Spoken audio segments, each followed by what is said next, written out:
Salut à toutes, salut à tous et bienvenue dans cette nouvelle vidéo sur la chaîne C'est mon avis 2.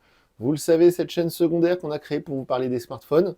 Pas seulement, parce que vous avez aussi des tests d'oreillettes connectées, des montres connectées, ce genre de choses. Et aussi des comparatifs. On vous parle des téléphones, mais différemment de sur la chaîne principale. C'est pas très français ce que je viens de dire, c'est mon avis. Donc là, aujourd'hui, on va s'intéresser à la nouvelle gamme Redmi Note 14. Ça vient de sortir il y a quoi? Il y a 10 jours maintenant. En tout cas, ça a été présenté chez nous il y a 10 jours. Je le rappelle encore une fois, je le dis à chaque fois, attention, les chercheurs de bonnes affaires qui veulent économiser 10 euros. Les Redmi Note 14 en version chinoise et indienne sont sortis il y a quelques semaines, quelques mois maintenant. Donc si vous cherchez la bonne affaire et vous tombez sur un Redmi Note 14 qui est 2 fois moins cher que celui-ci ou celui-là qui sont vendus chez Darty, à la Fnac, chez Boulanger, à Leclerc, à Auchan, c'est sans doute pas la version française. Et la fiche technique n'est pas du tout la même. Donc attention. Là, on a bien deux smartphones. Celui-ci, je l'ai acheté, alors le Redmi Note 14 5G, je l'ai acheté chez Darty à 270 euros. Et celui-ci, la version 4G, je l'ai commandé sur Amazon et ça coûte 203 euros. Alors, je sais pas pourquoi cette année, chez Xiaomi, ils nous ont fait des prix trop bizarres. C'était le cas un peu aussi avec Samsung. Samsung, fin 2024, le Z Fold 6 qu'on a testé, c'était pas 1199 euros, c'était 1201 euros. C'est trop bizarre les prix en ce moment. Donc là, c'est 203 euros et son prix officiel à la version 5G, par exemple sur le site officiel Xiaomi, c'est 303 euros. La version Pro, c'est 403 euros et la version Pro Plus, c'est 503 euros. C'est trop chelou, je sais pas pourquoi c'est comme ça. Bref. Donc la version 4G ici, la version 5G là, je voulais faire cette vidéo parce que ce n'est pas qu'une question de réseau. Attention, les fiches techniques sont très différentes, même si quand on les survole comme ça, on se dit oh, c'est pareil, plus ou moins pareil. Là, sur cette version 4G, alors déjà, c'est dur à vous montrer là, mais allez voir la vidéo de déballage. L'objet en lui-même n'est pas du tout le même. Même si là, en noir, c'est dur à voir. Hein. Je suis d'accord, je suis désolé, j'aurais dû les prendre dans une version un peu plus claire. Mais en fait, physiquement parlant, c'est pas du tout les mêmes matériaux, c'est pas la même finition. Celui-là est plus fin. Alors, il pèse plus ou moins le même poids. On est vers les 190 grammes, entre 190 et 200 grammes pour les deux. Mais là, c'est tout plastoc, c'est pas très joli. Les deux sont fournis avec une coque gratuite offerte dans la boîte, donc ça va cacher un peu. Mais honnêtement, dès qu'on a celui-là en main, même les bordures d'écran sont beaucoup plus épaisses. Et quand on l'a en main, on sent qu'on a un téléphone entrée de gamme. Alors, malgré tout, si ça vous intéresse cette version 4G, j'en ai fait un test sur la chaîne principale, c'est mon avis. Et j'ai donné une très bonne note, hein, 7 sur 10, parce que c'est un très bon smartphone à 200 balles. Il fait tout très bien, surtout les photos. Donc, bonne autonomie, performance très correcte, on peut jouer à des jeux en 3D, ça marche bien, recharge 33 watts, super autonomie, je l'ai dit, bonne performance, je l'ai dit, très bonne photo. Donc bon smartphone. Et la version 5G, c'est pas qu'une question de réseau. Les différences, bon évidemment, c'est pas le même processeur. Là, on a du donc Mediatek Helio G99 Ultra. Là, c'est du Dimensity. Hein, dès qu'on est en Dimensity, on est en 5G. Je rappelle que c'est pas parce que vous achetez un mobile 5G que vous ne pourrez pas capter la 4G. Si votre forfait ne fait pas 5G, ce qui a une aberration à notre époque, mais bon bref, eh bien vous pouvez quand même acheter un mobile 5G, vous pourrez capter la 4G, il n'y a pas de problème, ça va pas vous faire des surcoûts. Parce que parfois j'ai entendu ça, j'ai dit mais non mais n'importe quoi. Bref, donc cette version 5G, les différences. On a le même capteur photo principal 108 mégapixels. Ok, par contre ici il est ce qu'ils appellent OIS, Optical Image Stabilization, donc il est stabilisé optiquement. Qu'est-ce que ça veut dire? Ça veut dire qu'en gros le capteur photo il est monté sur des petits ressorts, parfois c'est des systèmes de billes pour le maintenir et pour éviter qu'il bouge trop. Donc quand vous êtes là à bouger, normalement votre photo sera plus nette avec celui-là qu'avec celui-là. Bon, en vrai, ça change pas grand-chose. Par contre, sur cette version 5G, il y a un capteur ultra grand angle 8 mégapixels qui n'est pas ici. Ici, il n'y a que du capteur de base. Bon, qu'est-ce que ça change? C'est que quand vous avez peu de recul, par exemple, vous voulez prendre en photo tous vos collègues, mais vous n'avez pas beaucoup de recul, vous avez un mur derrière vous, vous passez en grand angle et hop, ça, voilà, ça agrandit l'angle, donc on voit, on a un meilleur recul. C'est très pratique. Au niveau des écrans, c'est assez étonnant de voir que sur les fiches techniques, c'est les mêmes écrans, avec les mêmes spécifications. Les deux sont de bons écrans OLED AMOLED 120 Hz. Voilà. Donc ça, c'est très très bien.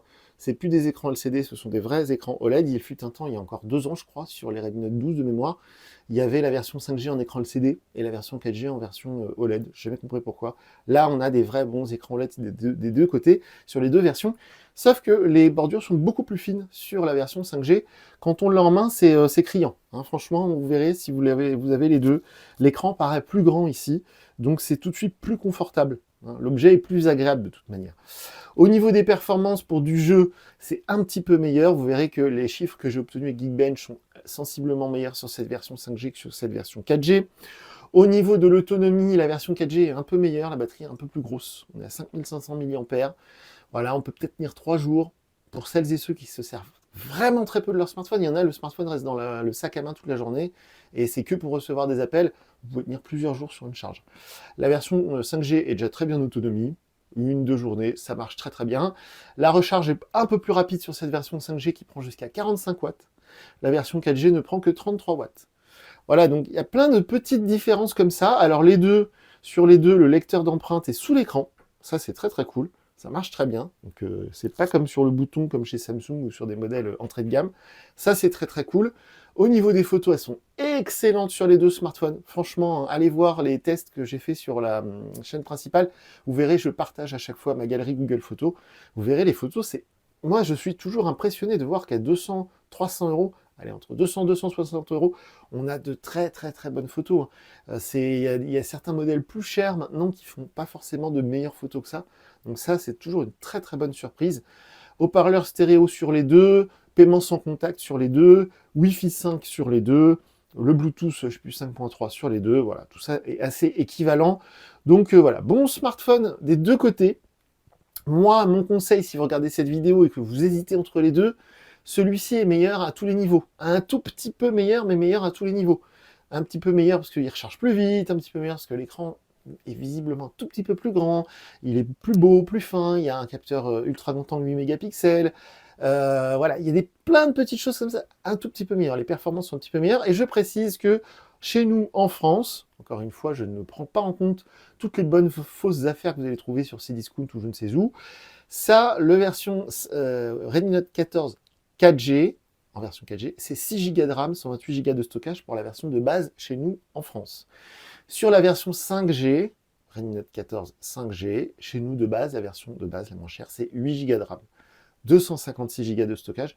Donc là aussi, petite différence. Donc il y a 70 euros d'écart au moment où je vous parle, où j'enregistre cette vidéo, parce que celui-ci, on ne peut pas le trouver en dessous des 200 euros actuellement. Et celui-ci, il est, par exemple, moi je l'ai acheté chez Darty à 270 euros chez Darty. Donc il y a 70 euros d'écart, et honnêtement, ça les vaut. Franchement, ça les vaut au quotidien, ça les vaut tout le temps. Donc moi, mon conseil, même si vous n'avez pas la 5G sur votre forfait, par exemple, je sais que ma mère, j'ai beau lui casser les pieds avec la 5G, elle est chez Réglo Mobile, ça fait des années, elle est en 4G, elle n'a pas besoin de la 5G, ça ne l'intéresse pas. Il y en a beaucoup des comme ça, et bien peu importe, vous pouvez vous prendre le Redmi Note 14 5G, vous pourrez capter votre 4G, il n'y a pas de problème, et tout sera un peu meilleur, j'insiste là-dessus. Et je pense que dans le temps, ça va peut-être mieux vieillir et être plus actuel. Je vous donne un exemple tout bête, dans 2-3 ans, vous voulez le revendre, celui-ci, c'est comme revendre un smartphone 3G aujourd'hui, je pense que personne n'en voudra, vous allez revendre ça à 20 euros sur une brocante. Là, c'est tout de suite un téléphone qui, je pense, va mieux vieillir à ce niveau-là également, c'est-à-dire au niveau de la revente. Voilà, c'est tout bête. Donc je voulais faire cette vidéo pour essayer de vous aider, parce qu'on n'y voit pas toujours très clair. Et je vais faire aussi une vidéo pour comparer ce Redmi Note 14 5G avec sa version Pro, qui coûte 100 euros de plus, parce que chez Redmi, enfin chez Xiaomi, cette année, ils ont fait un truc très bien. C'est que la version de base, c'est 203, la version au-dessus, c'est 303, et la version Pro, c'est 403, et la version Pro Plus, c'est 503. Au moins, c'est 100 euros à chaque fois, je trouve ça très logique. Donc voilà pour cette vidéo comparative, honnêtement, voilà, c'est assez intéressant. Moi, j'aime bien, c'est ce côté-là qui me plaît. C'est pour ça que je continue à faire cette chaîne. C'est que ce qui est drôle, c'est qu'on a deux téléphones. Si on les prend bêtement, comme ça, on regarde vite fait dans le rayon du supermarché, ou alors même certains vendeurs, malheureusement, et j'ai été vendeur, je sais qu'on n'a pas beaucoup de formation avant d'être mis sur la surface de vente, et je sais que certains vendeurs vont dire « Ah, c'est le même, c'est juste la 4G, 5G, franchement, c'est le même, vous embêtez pas. » Non, c'est pas du tout la même chose. Donc c'est très important de le dire. Voilà, comme d'habitude, si vous avez des observations, des avis, etc., c'est dans les commentaires. Les commentaires sous la vidéo sont ouverts, donc faites-vous plaisir. On est présent sur les réseaux sociaux. Et voilà, moi je vous dis à très bientôt pour une nouvelle vidéo sur la chaîne. Salut!